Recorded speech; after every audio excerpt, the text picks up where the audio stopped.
The next time that this happens, and make no mistake, it will happen again, the question will be, can we look at ourselves in the mirror and say that we did everything reasonably possible to prevent it from happening? Hopefully the answer will be yes, and we will just have to live with the risk of it happening again. But I suspect that it's more likely that the answer will be no, that the same sponges are used when we know that we could be doing something different, and that almost the same reconciliation process occurs rather than changing how it's been done. But the people responsible for those decisions are not the ones who have to look the patients and family members in the eyes and tell them that the harm occurred. Hello, and welcome back to the Medical Safety Podcast. I'm Amir Hamid. And I'm Adam Shahada. And the Medical Safety Podcast is a place where we discuss how to improve the safety of our healthcare system through the integration of human factors into system safety, including medical incident investigation and proactive safety measures. This is episode 2 of a 2-part series. If you haven't heard episode 1, go back and listen to that one first. It'll make a lot more sense.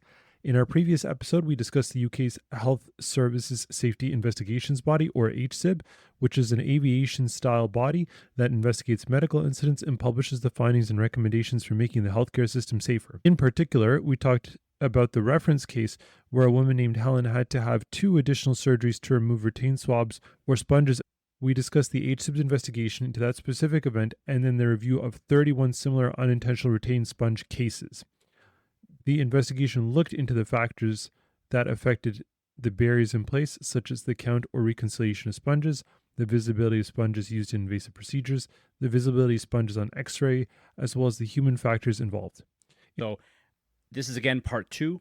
They're going to look at risk management principles for safety critical industries overall. And then they're going to apply that specifically to the issue of unintentionally retained sponges. Adam, you're a bit of an expert in this. I know we don't have this on the script, but can you talk about why the investigation of risk management rather than just the report is sufficient or important to discuss in this case? Yeah, so this is where we get to see, I think, the true strength of an organization like the Health Services Safety Investigations Body, which is a national body.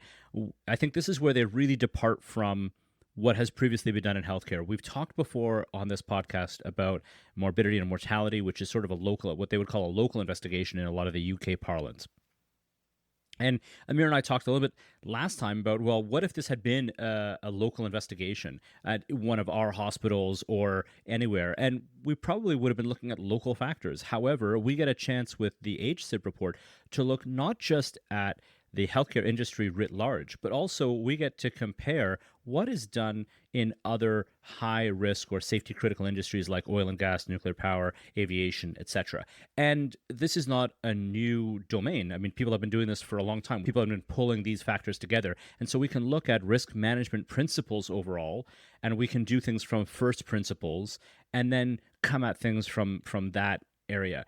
And so one of the first things that the HSIB looks at, for example, is, well, have we even taken a human factors approach to things like the count, which we talked about a little bit before, but also if you were redesigning the system from scratch, if you were to look at that today, would we still do that the same way? Probably not. And so they talked about how that could be redesigned from a human factors perspective. But then they look at this issue overall, and they want to say things like, okay, how serious a risk is it to have an unintentional retained sponge? And as we can see in the reference case, that was somebody that had very serious harm. They had to crack her chest 2 more times further that likely didn't have to happen at all had we had other barriers in place. And so that's for that particular patient. But then also, let's look at the data that we have that tells us how often does this occur, what kind of harm tends to occur, and can we quantify that? And then we can look at risk management strategies overall. And so just taking a step back in sort of an academic way, they look at risk management principles. So these are these ideas of what hazards are there, what things can cause harm. That's the first thing, identification of hazards. The second one would be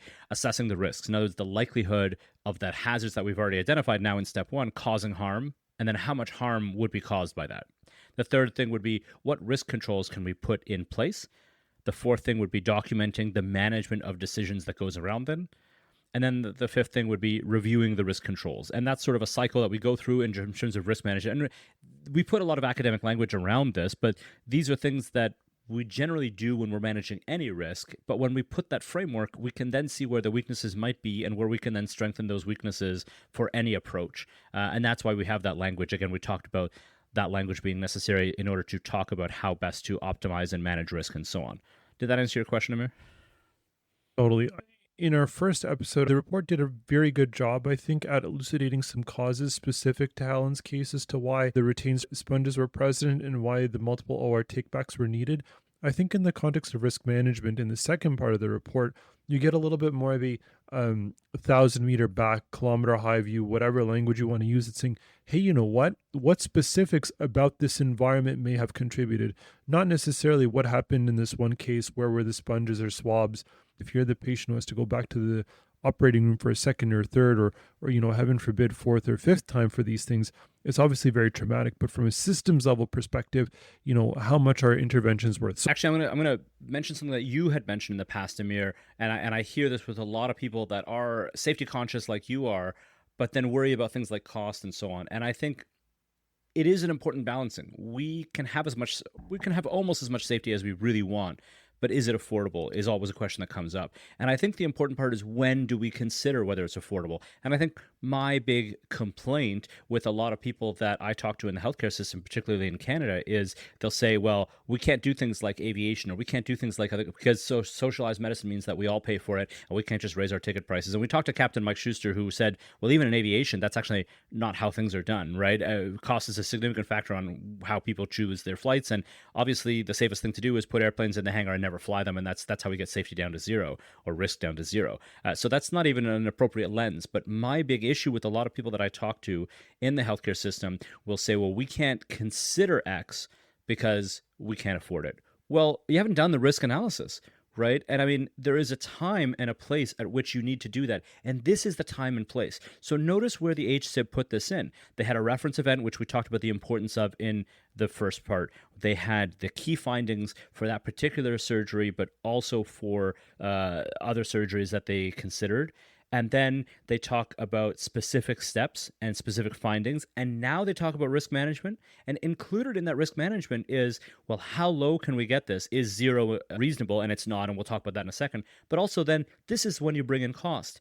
At this stage, the real question is, what is the risk? What is the cost? Where is the balance? And it's at this part of the analysis. It cannot be used to foreclose or preclude the discussion entirely. That's not an appropriate way in which we discuss risk. Amir, I think you want to say something.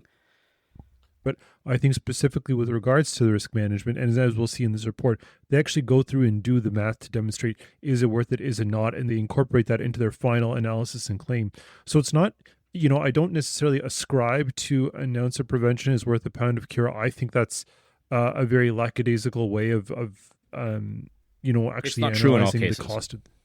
It's not true in all cases, for sure. It may be true in some cases. It may not be true in other ones. And I think, that, like you're saying, that it has to be tailored to the individual approach. 100%. And I think, again, as tragic as it is to lose a single human life, sometimes it's actually not worth the intervention if it's going to be very, very costly. And I think we'll get into that going forward. That's just the point. That's the thesis. That's the take home. Okay. So in the risk management principles, we talked about those 5 key elements: identifying the hazards, assessing the risk, putting in place controls. Number 4 was documenting the management decisions. And number 5 was that cyclical review. Within risk management, there is not an expectation to eliminate all risk, but rather to reduce risk to as low as reasonably practicable, or ALARP, or ALARP, depends on how you want to say that. Otherwise, this requires risk to be balanced with efficiency, as we were essentially talking about. I'm going to quote from the report now. The decision process begins with a presumption that the risk reduction measure should be implemented. It would only be deemed reasonable not to implement the risk reduction measure if it would be, quote, grossly disproportionate to the benefits that would be achieved. An extreme example is that spending £1 million to prevent 5 staff suffering bruised knees would be considered grossly disproportionate. An extreme example is that spending £1 million to prevent 5 staff suffering bruised knees would be considered grossly disproportionate. So again, we see them coming out with this idea of, how do we deal with risk management? Oh, we've come up with something that can be a control. The assumption is that we're going to put it in place unless we can clearly show that it's grossly disproportionate. And then again, they're going to go through and talk about the health and safety executive, which they abbreviate as HSE, quote, believes that an individual risk of death of 1 in a million per annum for both workers and the public corresponds to a very low level of risk and should be used as a guideline for the boundary between broadly acceptable and tolerable regions. So they're talking about where is the boundary between what we will accept and what we will not accept, because we have to put the threshold somewhere. If we can't get the risk down to zero, or if that's not reasonable, the question then becomes, what is reasonable? We're going to put that threshold at about 1 death in a million per year, right? Continuing on, the HSIB performed some what I would call back of the napkin math because they didn't have concrete numbers. They had numbers from 2023 when there were approximately 4.7 million surgeries conducted in the NHS per year. And then using that data, they reported unintentionally retained sponges. They found that there was one incident of a retained sponge in every 270,000 surgeries. And then they used a conservative estimate that said 1 in every 10 of those incidents resulted in death, and that put the risk of life at less than 1 in a million, which indicated that based on the HSE's tolerability framework, the risk of harm may be deemed to be an acceptable level for healthcare organizations. Can I hop in, Adam? Because what I think the HSIB report does really well, and I really want to underline this. What they say is not that this isn't something that they should work to improve. That's not what they're saying at all at this point. They're just saying, hey, big picture, how significant is this event? How many times does this actually lead to a patient death that we need to be thinking about? And their back of the envelope calculations about, it's probably less than 1 in a million, which big picture is a good thing. These are not events that are happening with high frequency in high mortality or morbidity. As we'll see later on, they still propose interventions. But from jump, they essentially say, is this a big problem? And is this something we should be devoting a lot of resources to? And from the beginning, they acknowledge what one of the critics said in our last episode, where how bad is this really? Like, we're making a big deal out of these sponges. Is it that bad? Does it make an impact? Yes, from the individual level, it makes an impact. Yes, there may be factors at play at an individual institution or individual's practice that may make this more than systemically viable. Correct, yes. But it's a really cool point to see that their approach to risk management isn't like, this is a big deal because we had one really sensational case. They're saying it is a big deal because it has a cost and there's meaningful consequence to it, but it's not so catastrophic a deal because the actual risk to life is less than 1 in a million. And they say we can't eliminate all risk. There has to be some, inevitably there will be some patients that Yeah, I just want to go say, and this is kind of the HSIB's way of saying, hey, when we're approaching these problems, maybe we should also look at it in that framework. Not to say we're not going to do anything about it, not to say we're not going to try to fix it, but there are some things that, despite our best efforts, will still occur, and that's what I like about this framing. That's that last point that I really wanted to pick up for you, which was exactly like you just said. Not to say that we're not going to implement something that it might be an easy fix or might actually improve safety, just because the risk might be reasonably low. But then again, we have to come back to as low as reasonably practicable, right? So there's a way of quantifying risk, but that doesn't necessarily mean that it's as low as reasonably practicable, right? Just because the risk to life is less than 1 in a million doesn't mean that we don't work to get it lower than that, especially if there's an easy solution, for example, right? That doesn't come at the cost of trade-offs of decreased efficiency that then might harm the next patient because there's no OR time and so on, right? But it's part of the risk assessment is to look at this. And then they come back to this idea that the NHS considered unintentionally retained sponges as never events. As we talked about in the first episode, they're really trying to get away from that language because the never event theory causes stigma and shame and really might sort of circumvent or prevent investigations. And really, there's this idea that, well, that's a never event. And then the last thing is that the HSIB identified that, quote, there is a widespread perception that the key mitigation to prevent retained swabs is to improve staff awareness of and training on the process. For example, the count. Continuing the quote, while training and understanding of roles and responsibilities are important mitigations, there is evidence to suggest that staff training alone may not result in a reduction of retained foreign object events. These are my comments. This is just a manifestation in my mind of blame culture of medicine, a lack of understanding of human factors and system safety, and this is why we need an objective, clinically and human factors educated board of inquiry like the HSIB to investigate these kinds of events, because at the local level, it's always going to come back to, well, nurse, doctor, etc., do better. You're aware of these. We had X amount of them last year. We can't keep having them. These are never events. So we need to get away from that line of thinking and towards a systems approach, and then we'll actually have solutions that might actually get the risk lower, but as we talked about, not to zero. Amir, what do you think about this part of the report? I like this part of the report because it encapsulates a lot of what I think should be done in healthcare a little bit better. Take away the blame from the individual. You and I both have very, very strong feelings about blame culture in medicine. You and I have very, very strong feelings about people saying, hey, we've noticed that this is an issue. Now that we've noticed it, if you just notice it more, it'll get better. It may not solve all the problems. And it actually puts the onus on hospital systems, or in my super collective bargaining heart, hospital administrators and the people up top, because I think it's also on them to give us the tools we need to succeed. And the fact that this report specifically provides interventions or suggestions that are directed at that level, I think is very good. And again, it doesn't take away any responsibility from the individual practitioner. What it does is acknowledge that practitioners practicing at the highest capabilities they have may still be subject to error that can be further mitigated by systemic change. If we, again, referring back to part 1 of our episode, both as a plug and as a fact that I don't want to repeat what was said, if you look at that large chart that's there as a flowchart to demonstrate all the activities that take place during a count, you realize how complicated any one task in healthcare is, and any systemic factor that can actually make that easier or more fail safe or more foolproof should be implemented. And oftentimes those are not individual interventions. Those are systemic wide changes.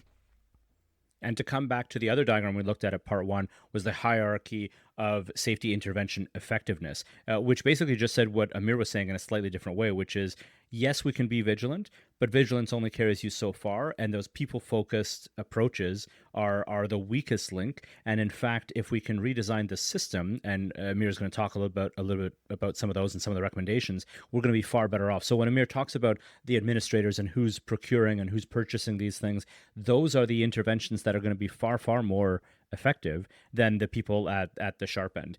Okay, so Amir, can you take us through some of the use of tools and technology for reconciliation, or the count as they call it, that the HSIB had? Great. I'm glad I get to talk about this part because they acknowledge all the human things at play that say this count is not perfect. What can we do knowing that the count is not perfect to improve the situation? And so I like that a lot. So they break it up into non-technical tools and technical tools. When the HSIB discusses non-technical tools, what they're really talking about is what are the things an individual practitioner can do to mitigate the risk? What are the skills we can transfer or practices we can put in place that do not rely on equipment per se to minimize this risk? They were actually trying to say individual practitioners, scrub nurses. I mean, these are true professionals. They don't just count, they count in a very particular way. They have their own idiosyncratic way that they actually lay things out. And that actually allows them, at a glance, to know exactly where things are. And there's a lot of research that goes into this as well in terms of memory cues and so on. Oh, when I put it like this, it means that I've got one like this. And so there's a lot of different ways that people have learned to adapt. Because remember, this process has been going on for decades, probably the better part of 100 years, right? And so people know exactly what they're doing. And so the first thing they pointed out was there are better ways of doing things than others. And a lot of the times the scrub nurse does an excellent job of mitigating the risk because of the workflow that they've managed to do. I think when the HSIB brings this up, they make some mention of these things like swab safe trays, which are trays with specific compartments in them, for lack of a better term, or designated spots in them, so that when you lay out your sponges, there's a very clear, obvious visual cue that something is off. This is just doing the work from how some people would arrange it on their tray for accounts after the fact. Some people like them, some people don't. Obviously, there's a cost associated with these things, but I think it's important to recognize that the HIP isn't just saying count better or lay out your tray just so. What they're saying is, hey, you know what? This is a strategy overall, and they're providing an alternative to just saying this is exactly how you have to do it and being prescriptive about it. In terms of the technical tools, the HSIB is recommending that we built in to our tools safety mechanisms. There are RFID tags that you can use in sponges or swabs that will actually alarm and pick up with an external reader, that you will definitively know A, if there's a swab retained, B, specifically where it is. And this will be another thing we can use to make sure that we don't leave any retained swabs. There have been multiple studies in the US where these are a little bit more widespread, showing that the use of RFID tags in sponges can reduce the number of retained sponges and improve the efficiency and effectiveness of the count, as well as reducing the cost, which I think is the concrete thing that we've been hammering home about. How feasible is it, and is it worth it? if they're showing an overall reduction in cost, it may be something to consider. The one last thing they discussed is barcoding. So each swab would have a barcode on it where you scan it in and out of the body as you put it in, so you keep track of them. Obviously, as we all know, when we work with barcodes or EMRs, there's certain degrees of user error, and it can be cumbersome to use, especially in an emergency. But this can be a tool that people may consider when they're thinking about reducing this particular kind of error. And yeah. I think the RFID tag is such a really interesting idea that it's.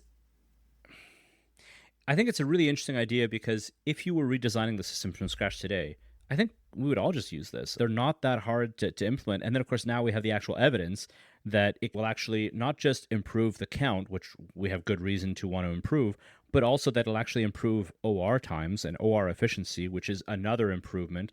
And it'll actually reduce cost. I think the way they talk about the reduced cost is not entirely clear in the report. I think the idea is that by having fewer retained sponge events, we then reduce the cost overall, which we can see how that is by reducing the harm and so on. We've talked about how safety interventions are often paid for by what doesn't happen down the road. And so that's sort of one way. But overall, I mean, geez, if this isn't the kind of ideal, elegant solution that we've all been looking for, one that essentially pays for itself, one that improves efficiency and actually reduces the index event, I mean, that's exactly the kind of thing that we're looking for. And it's not people focused. It is, as you said, how we're changing the actual system. And it's going to be so much more effective that way. So we've taken something that is quite safe, and we've now made it a lot safer at a reduced cost. I guess the thing that struck me, Amir, was this idea of if somebody had approached me before I read this report and said, hey, these things exist, what do you think? I probably would not have thought that they were that beneficial or necessary, and I probably would have thought the cost wouldn't have been there. And now, having read this report, I have a completely different view of things. And to me, that's the benefit of having a report in an organization like this. I don't know. That's the takeaway that I have from this. I know everyone's going to come at this a little bit differently, but I'm just surprised that struck me to my core. So when I hear about these interventions, particularly from these bodies on high who say we should use this tool because it's quote unquote safer, and they ask us to adapt and give up some things in exchange for that tool, I'm always skeptical. I think the HSIB does a very, very good job at doing this, particularly because it's an outside body that's strictly patient safety oriented. It does not feel like it's coming from a position of someone trying to avoid a lawsuit or trying to be on the cutting edge of medical innovation. In fact, quite the opposite. This sounds like it's coming from a body that's saying, hey, you know what? Like, we've looked at this. We've done the homework. We're not telling you you do or you don't have to do this, but just if this is a concern for you, be aware that this exists. And we've also done the homework where we've looked at other people who've used it and we vouch for their studies. They might not be the best studies, but we've done it so you don't have to do the work, which is much better. The HSIB isn't actually coming in and saying, NHS, you should use these, right? They came out and basically said, hey, we should get some real data because we have 2013 data to see how serious this is. And then, hey, these things exist. You guys should consider it. So they're actually not making a strong recommendation here. They're just saying, hey, guys, you should think of these things and please do your own analysis and come to your own conclusions as to whether or not this is something that you think that you should implement, having consideration to, as we talked about, the fact that the risk isn't never going to be zero, right? So when you do your own analysis of all these things, this should be one of the things that you look at. What they essentially say is, hey, you know what? From an outsider's perspective, where are the things that went wrong and do we have concrete interventions? Here's some interventions that we've thought about or we already see in present. Have you considered these? Which I think, A, from an individual perspective, again, lands a little bit better. And B, from a systems perspective, doesn't hold any sort of standard defining practice. And they're very clear to say that this is not a standard defining practice. What they're very clear in saying is like, we have the time, the mandate, and the funds to do this kind of analysis that maybe we all wish were done more routinely. And here's what we thought about. If you have other ideas, please let us know. Please give us more data. We're working on it. Just be aware, which I think is very cool. Yeah, and it's an interesting thought because we talked about how before that the HSIB can only make recommendations. And what you're kind of bringing out, Amir, is this idea that, well, perhaps the recommendations are going to be more strongly considered because they are just recommendations. Like, no one likes to be told what to do. And they're, in fact, not even coming out and recommending the use of RFID tagged sponges. They're simply saying, of the alternatives, we looked at this. We think that they're going to be effective because they're systems-based instead of people-based. We think that they're going to be potentially cost-effective because we have these studies from the United States. And you guys should consider it. I mean, maybe all those studies are backed by the manufacturer of these. Who knows, right? It's hard to say exactly what's going on. But these are things that, of the interventions that we looked at, Yes, you should consider a human factors approach to redesigning the count.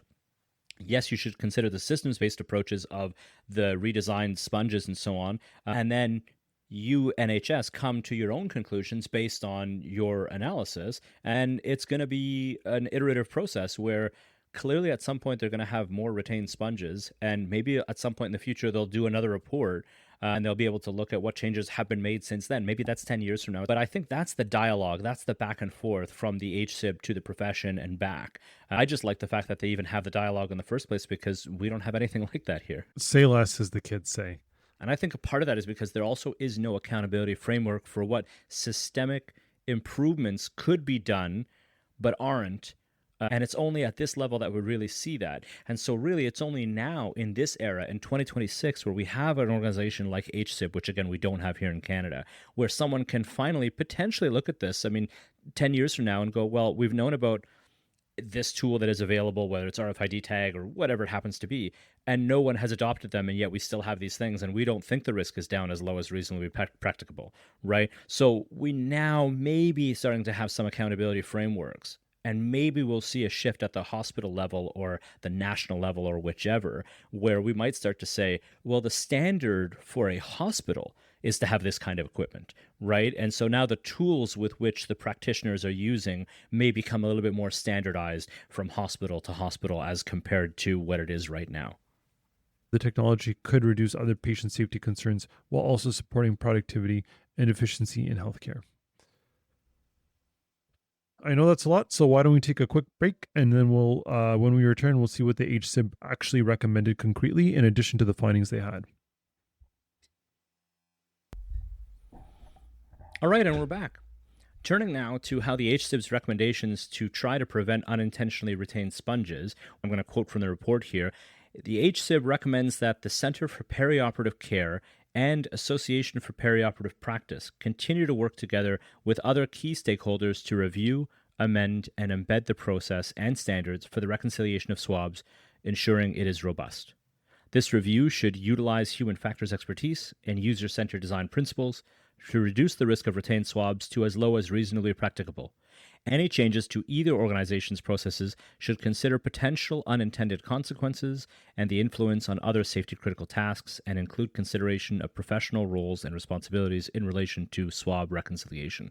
So I'm just going to take that and sort of massage it a little bit because it's clearly been worked on probably by a team of lawyers. And what we're looking at here is they're asking two organizations. One is the Center for Perioperative Care and the other one is Association for Perioperative Practice to work together. And I think this one was amended to say to continue to work together and basically to look at what the standards are for the reconciliation process, and in particular with a human factors lens to it, and try and redesign things using a user-centered design principle. In other words, let's look at the nurses and the doctors who are actually doing these things, and let's design the process again in such a way that can be as friendly to them as possible. Not just, well, we have these tools, this is how we have to do it. Let's try and redesign the count overall and see if we come up with a better way to do it.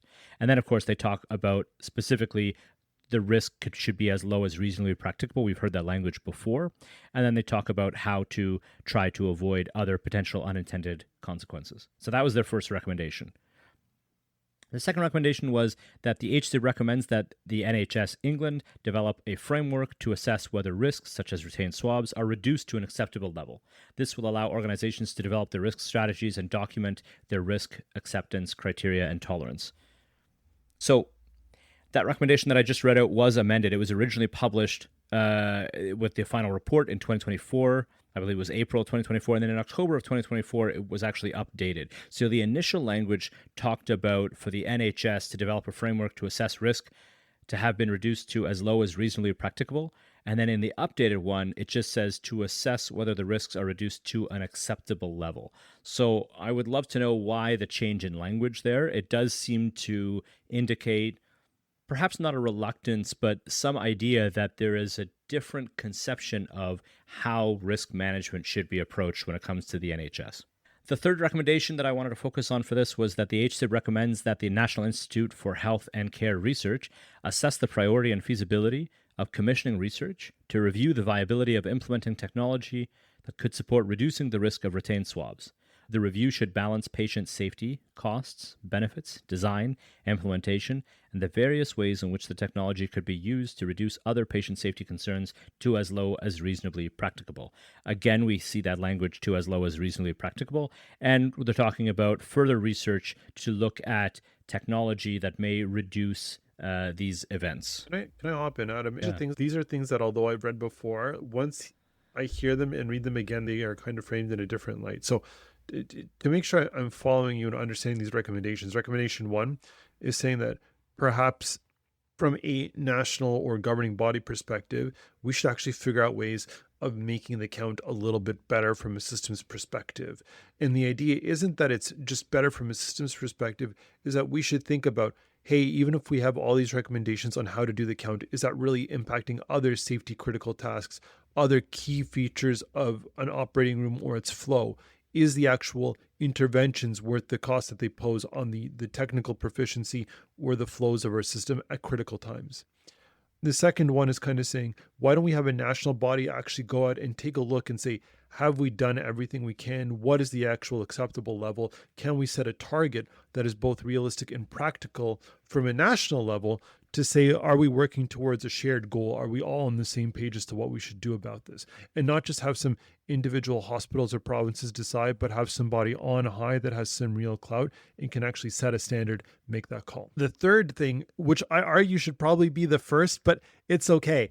Essentially what they're saying is, why don't we have a national research body actually come in and take a look at the real monetary cost as well as patient experience cost, and conduct research looking into the feasibility, the cost benefit of some of the interventions that have been mentioned thus far, to see if they could actually be used, if it would be worthwhile, and whether they actually achieve the goal of reducing the concerns to as reasonably practicable, rather than just some vague reduction that has no bearing on anything we stand. Is that fair to say, Adam? Yeah, I think you hit it right. I mean, the 3 main recommendations, the first one is, let's actually see how the count can be redesigned. The second one would be, let's look overall to see if, from an unintentional retained sponge view, whether we've actually gotten that risk as low as reasonably practicable. And then the third one was to a research body, as you said, to look at all the factors, which include cost and patient safety and benefits and other things like that, with regard to various technology and so on. In other words, let's look at perhaps these RFID tag sponges and other things like that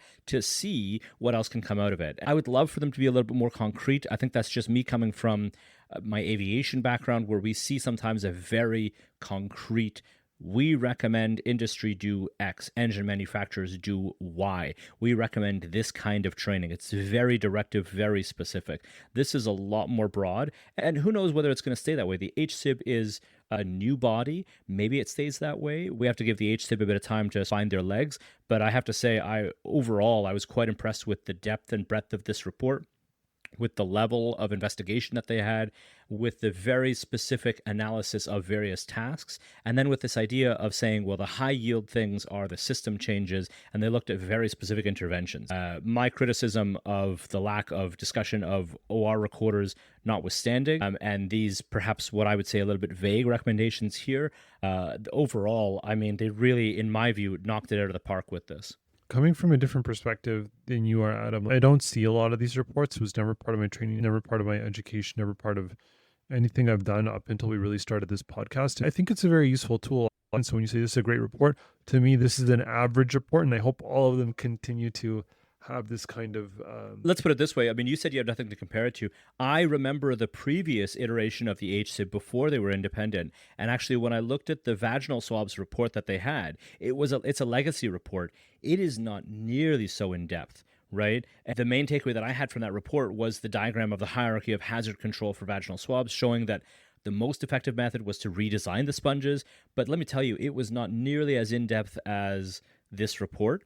It was a differently constituted body with perhaps a slightly different mandate that was not independent, and they were clearly a fledgling body, right? But let me tell you that there were 100 different ways in which this kind of report could have been shallow, whitewashing, not a real review, just far watered down, any of those things. And they really went all out here. I feel that the HSIB really went all out and came out with, even if nothing changes, a complete review that so many different stakeholders could change their practice or could do things differently. I mean, the reality is tomorrow I'm going to practice differently, but also there's nothing that would prevent a hospital in Canada, for example, from looking at this and going, I want some of those RFID sponges, right? I really feel like this is as close to the gold standard as it's going to get.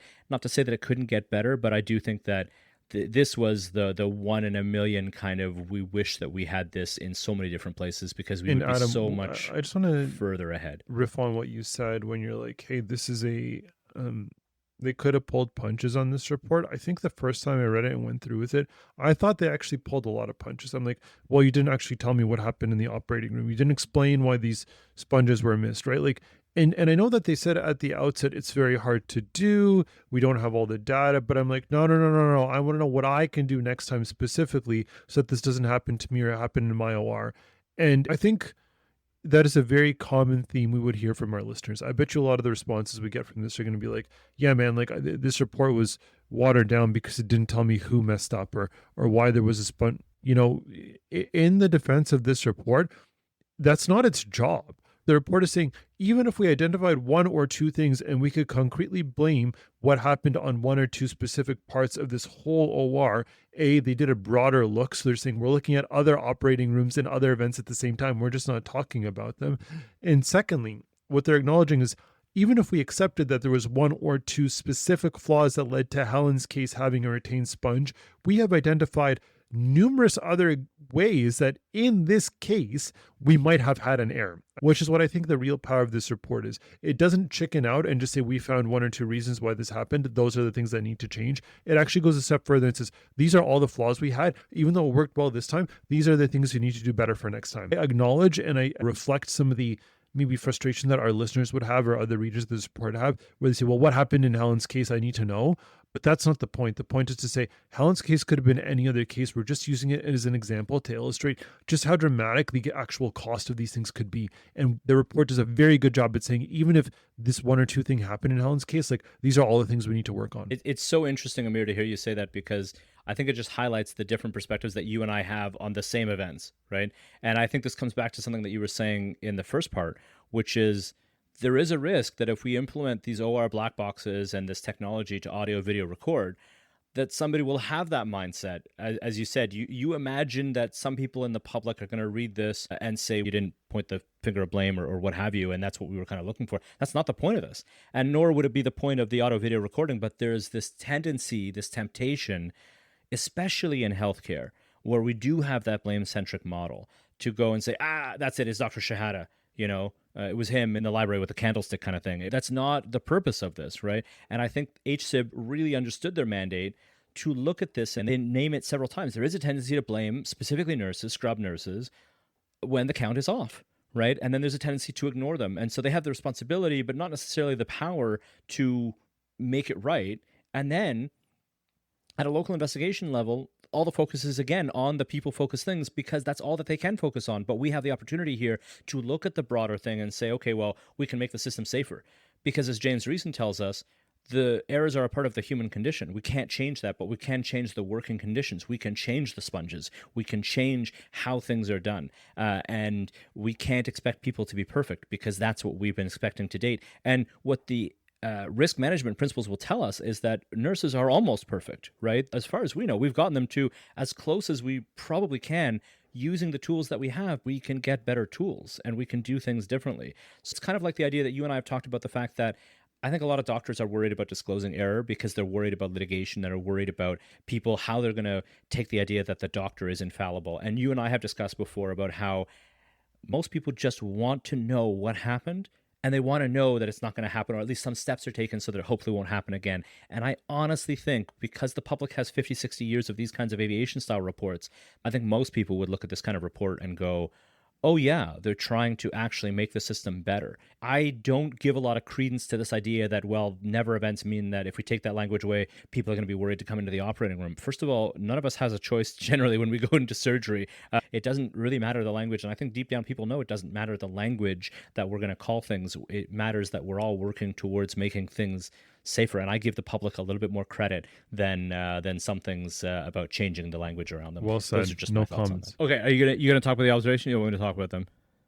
Okay. The NHS can improve patient safety by ensuring procurement decisions about swabs are made on a risk-informed basis that incorporates evaluation trials and user-centered design processes in the design, manufacture, and testing of products. Multidisciplinary team training can improve patient safety by increasing the understanding of team roles, responsibilities, teamwork, the interrelationships between the work system and people, and ultimately improve the care of patients Wow, that makes no sense. Hold on. Pause. Yeah, so this part was just directed at the whole CRM aspect of if we know what we each do a little bit better, then perhaps we'll all be better at the count. So, for example, the HSIB observation here was multidisciplinary team training can improve patient safety by increasing the understanding of team roles, responsibilities, teamwork, the interrelationships between the work system and people, and ultimately improve the care of patients undergoing an invasive procedure. I'm going to keep that part in. That was perfect. A user-centered evaluation of non-technical tools to aid the swab count can improve patient safety by helping national organizations and trusts assess whether their risk of retained swabs is as low as reasonably practicable. If you've enjoyed this conversation, we've actually got another 15 minutes of our discussion of the HSIB Sponges Report Part 2, which discusses the findings and analysis. That's available on patreon.com/medical safety podcast. And for just $5 Canadian a month, you'll get access to all of the extended versions of all of our episodes, and you'll also help us keep the medical safety podcast going. We don't receive any outside funding, so your support goes directly towards producing future episodes.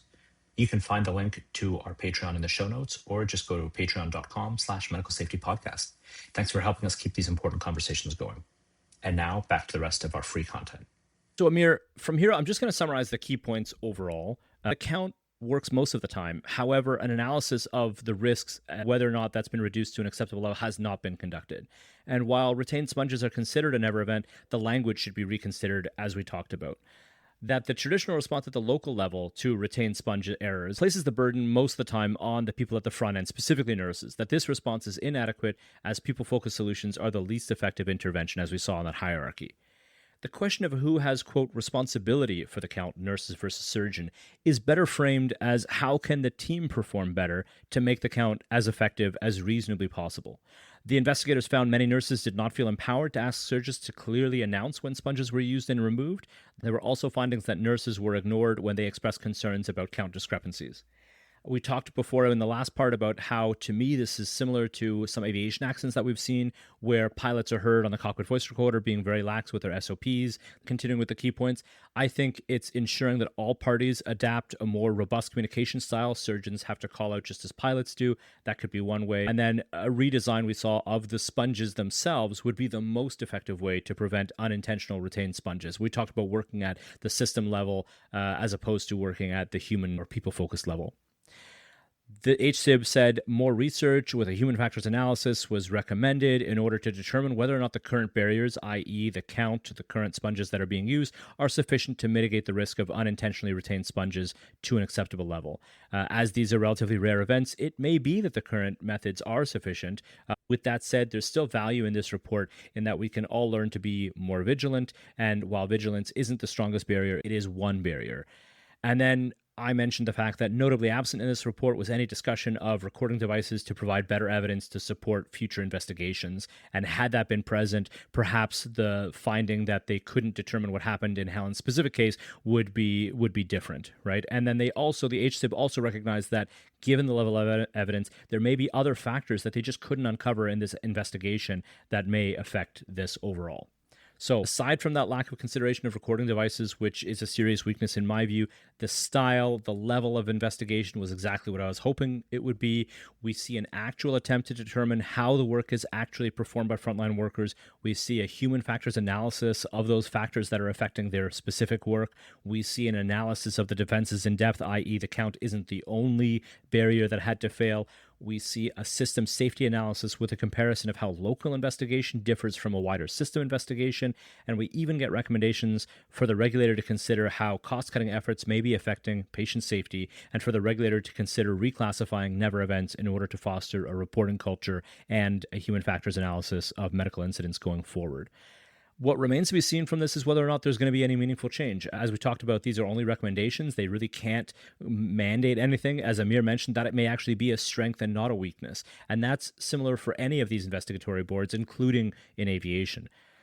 For now, we will have at least this objective review of what happened so that we can determine the risk going forward. And that's better than not having it. And it's certainly better than anything that we have in Canada. If we walked into an OR today, whether that's in Canada, the US, or the UK, we would still see the same production pressure, the same ritualistic count process, the same interruptions, the same reliance on practitioners' vigilance. So for now, the reaction is, as it always has been to these, essentially be more vigilant, but it doesn't necessarily have to be. And we do have this report that we could refer to. Given that the count process works the majority of the time, that may be okay from a risk management perspective. However, we saw that there are other potential solutions such as RFID tagged sponges and a human factors redesign of the reconciliation process that can be looked into. The next time that this happens, and make no mistake, it will happen again, the question will be, can we look at ourselves in the mirror and say that we did everything reasonably possible to prevent it from happening?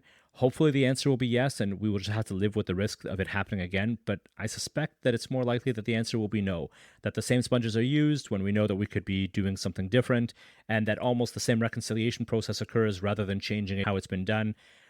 But the people responsible for those decisions are not the ones who have to look the patients and family members in the eyes and tell them that the harm occurred.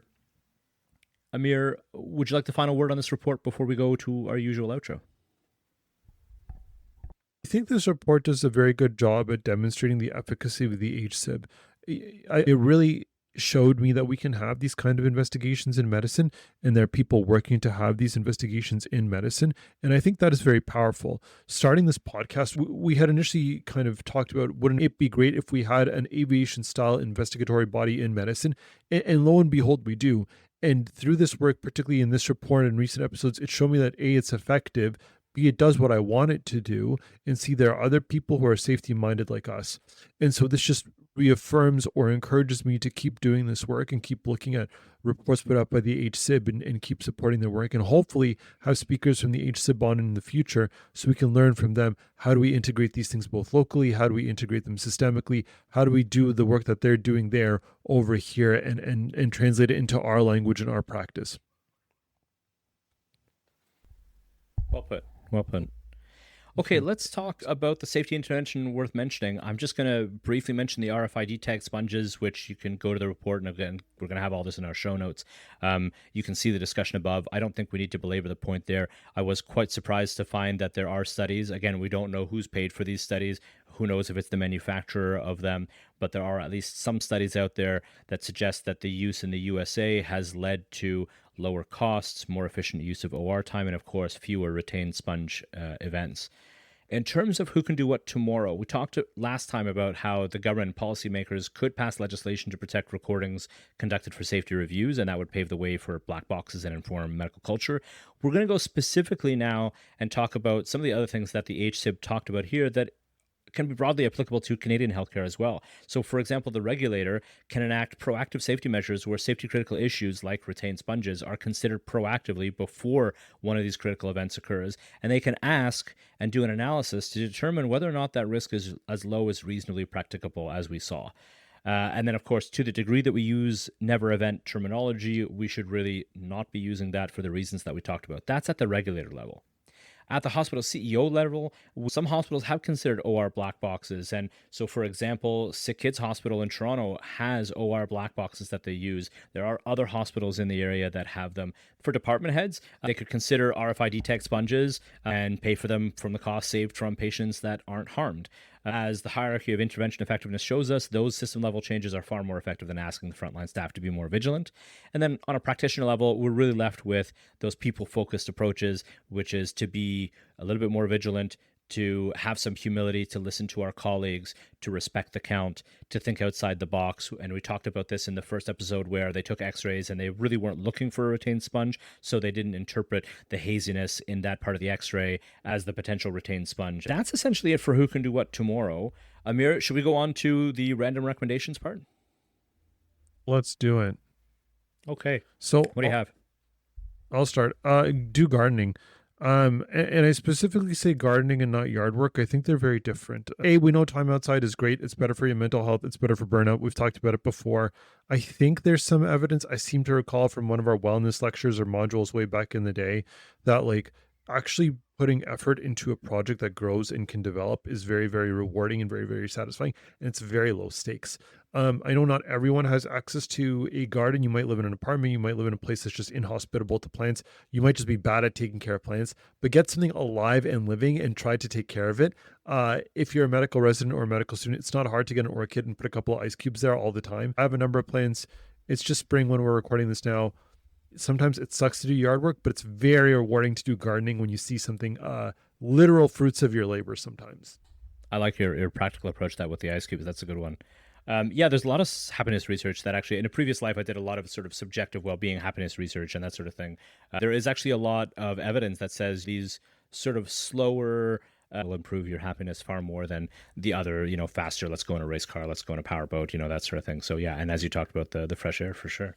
So the other night I was checking out, it's called Marty, Life is Short, about Martin Short, who is a famous Canadian, and people will recognize he's a comedian and so on, from Hamilton, Ontario, very, very Canadian-minded. It's an absolutely amazing documentary. Apparently he had to be convinced to do it. It just came out, I think, not that long ago. It was on Netflix here in Canada. Highly, highly, highly recommend. You'll see a lot of familiar faces. I don't know how many times they said that, apparently he hosted these unbelievable parties, and you'll see, Tom Hanks and Catherine O'Hara and Steven Spielberg and all of these famous people. It's just phenomenally, it's very, very interesting. He had quite, he had a lot of death in his family, and the manner in which he deals with that, I think, is inspirational. It's a very interesting look on a very interesting person, and it's Canadian. So I have to say, I would highly recommend people check that out. Okay, Mir, who's doing this? You skipped over it. Okay, that's it for this episode of the Medical Safety Podcast. Oh, sorry. Okay, that's it for this episode of the Medical Safety Podcast. I'm Amir Hamid. And I'm Adam Shahada. And as one TV doctor said... What? You have to say it. It's a beautiful day to save lives. We are still looking for a volunteer to help do research and make show notes for this show, as well as help with production and technical aspects such as mixing and editing. As this podcast currently receives no outside funding and minimal funding at all, these would start as volunteer positions. If enough people are interested and donate, this may become a funded position. This would be a great opportunity for medical students or residents that are interested in patient safety, critical care, anesthesia, or aviation. If you are a fan of the show, please consider going to wherever you got this podcast and leaving us a great review. It really helps other people find the show, and everyone can learn from your comments. If you're interested in becoming a supporter of the show, please consider going to medicalsafetypodcast.com, where you can make a donation. Even if it's just $1 or $2, it makes a big difference, and we really appreciate it. We'd like to send along a big thanks to those of you who are already supporters of the show, and those of you who continue to listen regularly. And remember, lives are not just saved in the resuscitation bay. Countless more lives are saved by the diseases and errors that are prevented, and by the work done by scientists in labs, clinicians, and professionals like you working to make every day safer than the last. Adam, where's this quote from? I realize I've been saying it and I don't know who to attribute it to. I just made it up. I just wrote it because I believe it. No way. I remember because I believe it. That's the whole point of this podcast is that lives aren't just it's not just you in your resuscitation bay in one of your hospitals. It's all the people that are listening to this who are actually preventing disease, preventing error, working in labs, clinicians. It's all of them. Yeah, I believe it. Yeah, I just made it up. That's amazing. I don't think I've ever attributed to you or known where it came from, but that's fantastic. Okay, so once again, thank you everyone, and goodbye. Thanks very much.